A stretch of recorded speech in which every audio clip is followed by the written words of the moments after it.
इस साल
सरकार भी बनाना चाहते हो नहीं बनाना चाहते। तो गठनारों में फिर किस बात की है? अगर सरकार बनाना चाहते हो, बदलाव लेना चाहते तो फिर इतनी ऊंची आवाज के अंदर हमारे नारों की आवाज आनी चाहिए, ताकि कांग्रेस और भाजपा वाले भी जब आपकी आवाज को सुने तो वो भी ये बात सोचने पर मजबूर करते हैं कि हमें भी इंडियन नेशनल लोकल पार्टी और भाजपा के साथ मिलकर के अब की बात सरकार बनानी चाहिए। भाई ने जिंदाबाद, भाई ने जिंदाबाद, जिंदाबाद।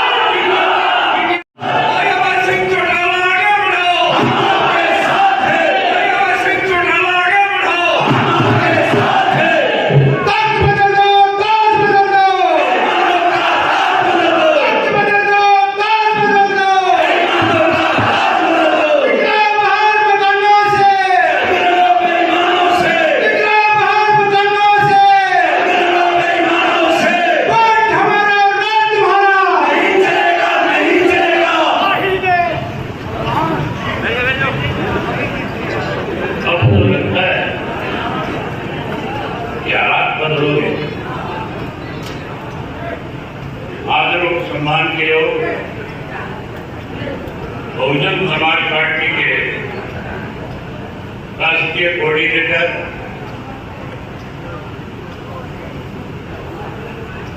बहुजन समाज पार्टी और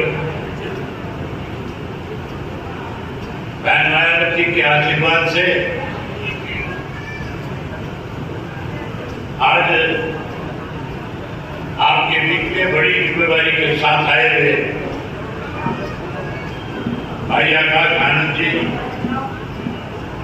इंडियन नेशनल लोकदल पार्टी के प्रदेश के अध्यक्ष पूर्व में रह मंत्री चौधरी रामपाल माजरा जी, बहुजन समाज पार्टी के पंजाब, हरियाणा और चंडीगढ़ के प्रभारी रणदीप मेडीवाल जी, पार्टी के प्रदेश के बहुजन समाज पार्टी के अध्यक्ष धर्मपाल इंदिरा जी,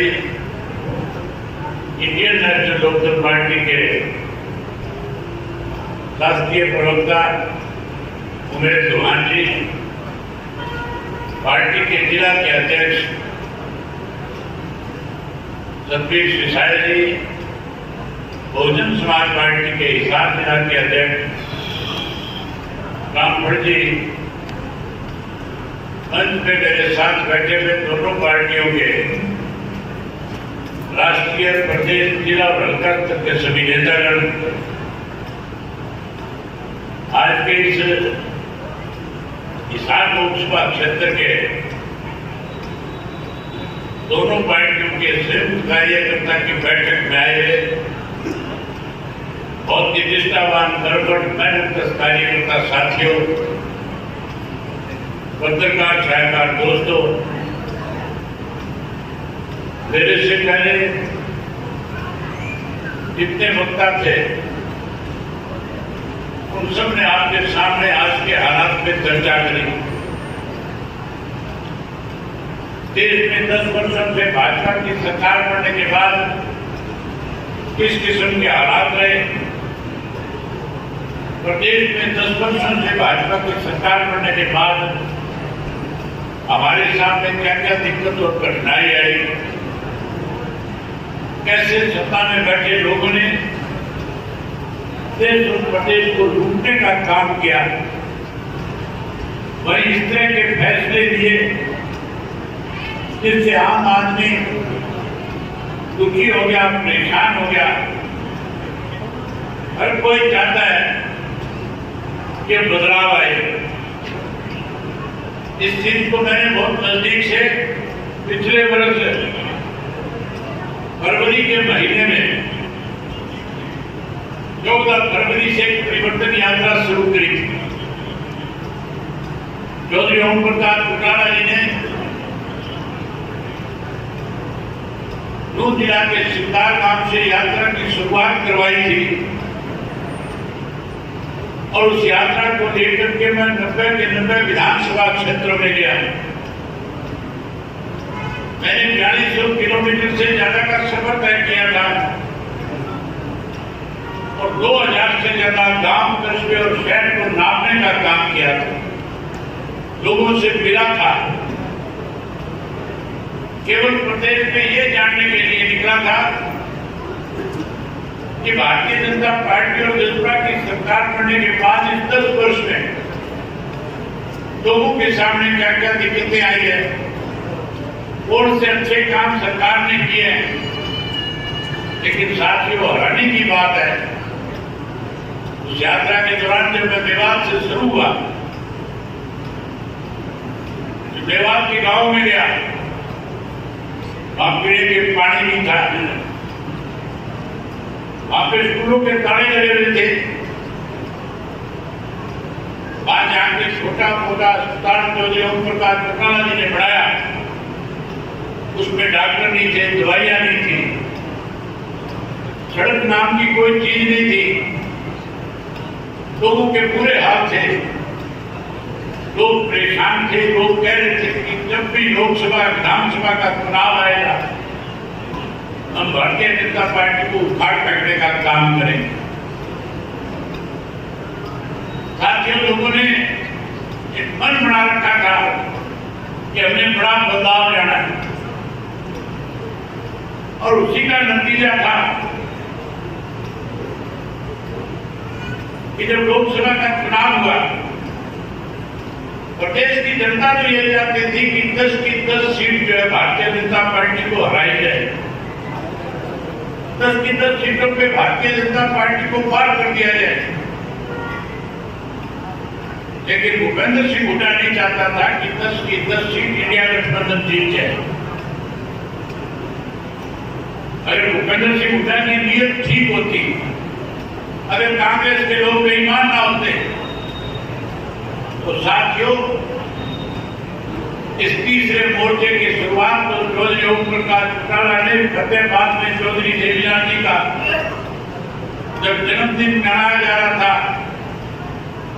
उस दिन उसकी शुरुआत करी थी। उसके अंदर अलग अलग पार्टियों के नेताओं को निमंत्रण देकर के हमने बुलाया था। उन लोगों को आमंत्रित किया था जो कांग्रेस और भारतीय जनता पार्टी दोनों के खिलाफ थे। और चौटाला साहब ने वहां पे खुल के उनके सामने ये कहा कि अगर आप देश में बदलाव चाहते हो तो फिर हमें गैर भाजपा और गैर कांग्रेस का एक तीसरा मोर्चा खड़ा करना चाहिए। हर उस व्यक्ति को उस मोर्चे में शामिल करना चाहिए, हर उस पार्टी को उसमें शामिल करना चाहिए जो भारतीय जनता पार्टी और कांग्रेस पार्टी को सत्ता से पार और दूर रखना चाहते हैं। जब नीतीश कुमार अपना भाषण देने के लिए खड़े हुए, उन्होंने चौटाला साहब से आग्रह किया और कहा कि भारतीय जनता पार्टी को सत्ता से पार करने के लिए कांग्रेस पार्टी को भी इसमें शामिल करना चाहते हैं। आप हमें इजाजत दो, हम लोगों से बातचीत करें। चौटाला साहब ने कहा मुझे कोई इतराज नहीं है, भाजपा को सत्ता से पार करो, इसके लिए किसी भी राजनीतिक नेता से जाकर के बात करो। लेकिन उन्होंने ये भी कहा था कि मुझे कांग्रेस के लोगों पे भरोसा नहीं है कि कांग्रेस के लोग अपने स्वार्थ के लिए किसी के साथ कितना ही बड़ा धोखा कर सकते हैं। चौधरी ओम प्रकाश चौटाला का जो अंदेशा था वो सही निकला। जिस नीतीश कुमार ने इस गठबंधन की शुरुआत करी थी, सबसे पहले उसी नीतीश कुमार को उस गठबंधन से दूर कर दिया गया। अगर नीतीश कुमार गठबंधन में होता तो मान के चलो आज भारतीय जनता पार्टी देश में सत्ता है नहीं, सत्ता से बाहर हो जाती। अगर हरियाणा में इंडियन नेशनल लोकदल पार्टी इस गठबंधन का हिस्सा हो जाती तो 10 की 10 सीटें जीतते भी नहीं जीतते, फिर 10 की 10 जीतते। लेकिन भूपेंद्र सिंह हुड्डा ने 5 ऐसे प्रत्याशी उतारे जिनका राजनीति से कोई लेना देना नहीं था, जो लोगों के बीच में कभी पॉपुलर नहीं थे। ऐसे लोगों के टिकट कटाए, ऐसे लोगों को टिकट दिलाए जो कहीं ना कहीं सीधे तौर पे भारतीय जनता पार्टी की मदद कर रहे थे।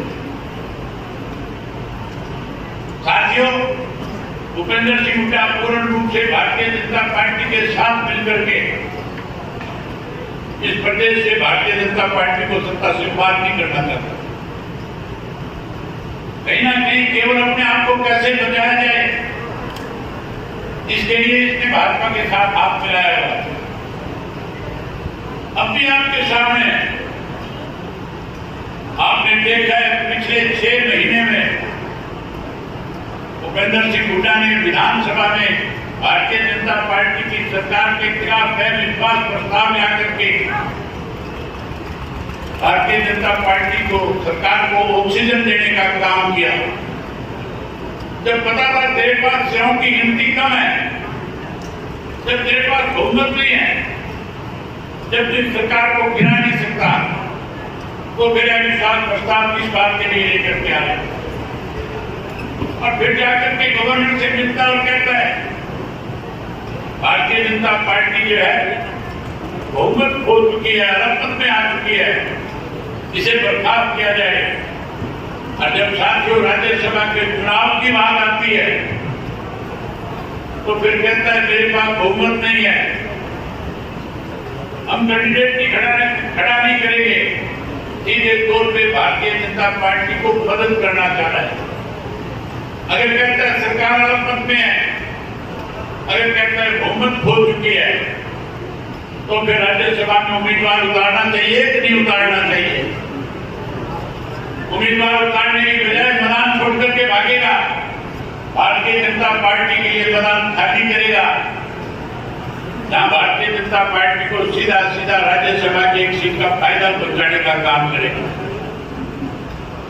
वहीं उसके साथ साथ साथियों, जहां कांग्रेस भाजपा मिलकर के प्रदेश को कमजोर कर रही है, हम दोनों पार्टी के नेताओं ने बैठ करके ये फैसला लिया कि जो दोनों पार्टियां मिलकर के किसान को, गरीब को, कमजोर आदमी को परेशान कर रही है, उसे सत्ता से पार करने के लिए हम दोनों को मिल करके लोगों के बीच में जाना चाहिए।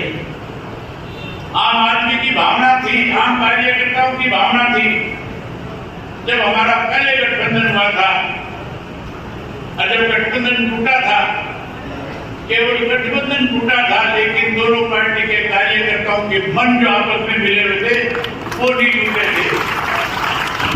दोनों पार्टी के कार्यकर्ता लगातार इस कोशिश और प्रयास में थे कि हमारा फिर से गठबंधन हो, ताकि हम भाजपा को, कांग्रेस को सत्ता से बाहर करें।